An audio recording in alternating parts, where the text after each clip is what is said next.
Mbah Doktir Production mempersembahkan Gigi. Apakah penderita epilepsi itu lebih banyak diderita sama anak-anak? Sekarang udah bergeser umur 20 tahun ke atas. Sampai 40 itu kan masih usia-usia produktif, usia-usia muda.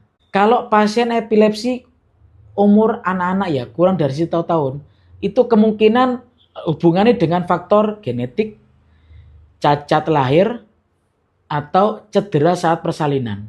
Anak kecil umur kurang dari 1 tahun, yang paling banyak berikutnya adalah lansia umur lebih dari 65 tahun. Ya takut penyakitnya kelihatan semua. Lah sebenarnya ini kan paradigma yang jelek. Lebih baik kita tahu dari awal daripada menyesal di kemudian hari.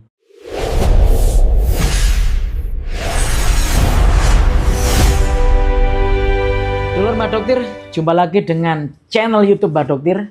Tentunya jangan lupa di subscribe. Semoga ilmunya jauh lebih bermanfaat dan bisa membuka wacana dulur-dulur semua terkait penyakit dari bidang neurologi atau saraf istilah dulunya. Kemarin malam itu Mbah Doktir itu datang pasien. Kebetulan ini anaknya temen waktu kuliah, sama-sama kuliah di Malang, yang pernah Mbah rawat. Dia bertanya gini, yang temen ini, "Dok, apakah penderita epilepsi itu lebih banyak diderita sama anak-anak?" Pertanyaannya bagus. Mungkin ya, kita selama ini menyangka epilepsi itu hanya menyerang anak-anak. Kebanyakan yang diserang adalah anak-anak. Padahal secara data, epilepsi itu kalau dari kurva itu seperti bentuk U gini, kurva U terbalik. Jadi yang paling banyak itu adalah anak kecil umur kurang dari 1 tahun.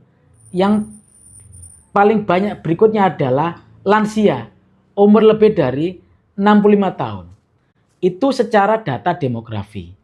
Nah, setelah Mbak baca lagi, sekarang itu bentuk bentuk kurvanya bukan U lagi, tapi hampir kayak W. Kenapa? Banyak pasien dengan usia dewasa muda itu menjadi pasien epilepsi. Loh, kok bisa seperti itu?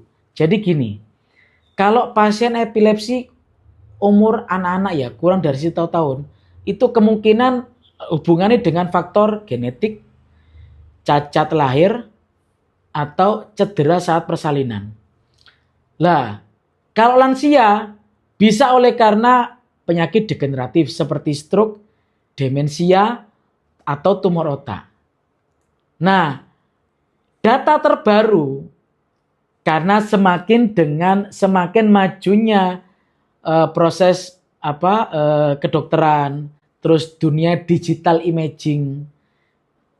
Sekarang banyak kasus dewasa muda itu menjadi epilepsi. Loh kok bisa, Dok? Iya. Kenapa? Ya di samping sekarang dengan pola hidup yang jelek. Tren stroke itu yang biasanya orang 60 tahun ke atas, sekarang udah bergeser umur 20 tahun ke atas.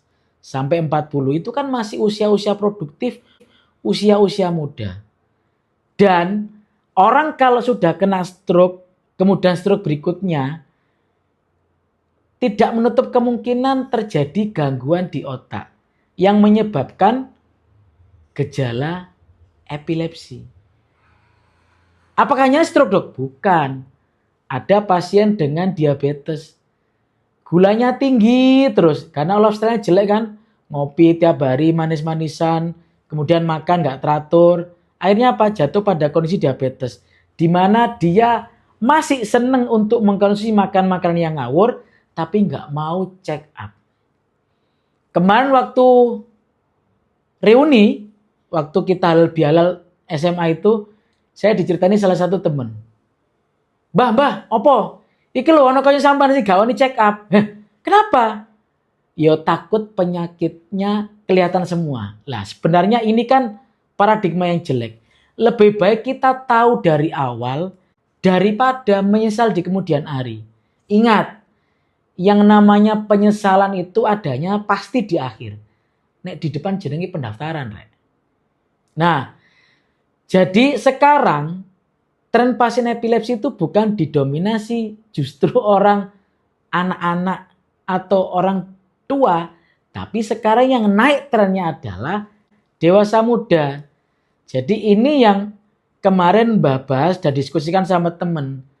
Jadi dia baru tahu, oh ternyata epilepsi itu gak hanya anak-anak. Justru yang paling sering itu adalah orang dewasa muda sekarang ini tuh. Dan kalau sudah terdiagnosa epilepsi, tentunya harus minum obat rutin teratur. Paling tidak minimal 3 tahun hingga 5 tahun bebas kejang. Kalau memang 3 hingga 5 tahun bebas kejang, kita rekam otak ulang. Hasilnya kalau bagus dan normal, kita tapering off atau kita turunkan dosisnya tiap bulan paling enggak 20% sampai pasien ini tidak mengkonsumsi obat sama sekali. Nah itu fasenya adalah masuk dari fase sembuh. Artinya dia sudah terbebas dari mengkonsumsi obat anti epilepsi dan dia tidak terkena serangan epilepsi. Jadi sedikit membuka wacana, epilepsi tidak menyerang anak-anak saja. Justru sekarang by data secara demografi kebanyakan orang tua dan dewasa muda. Ya kalau Mbak Dokter sama tim ya untuk dewasa muda masih produktif untuk kerja. Jadi tetap pesannya jaga kesehatan, perbaiki pola hidup, jangan lupa olahraga dan selalu bahagia. Oke?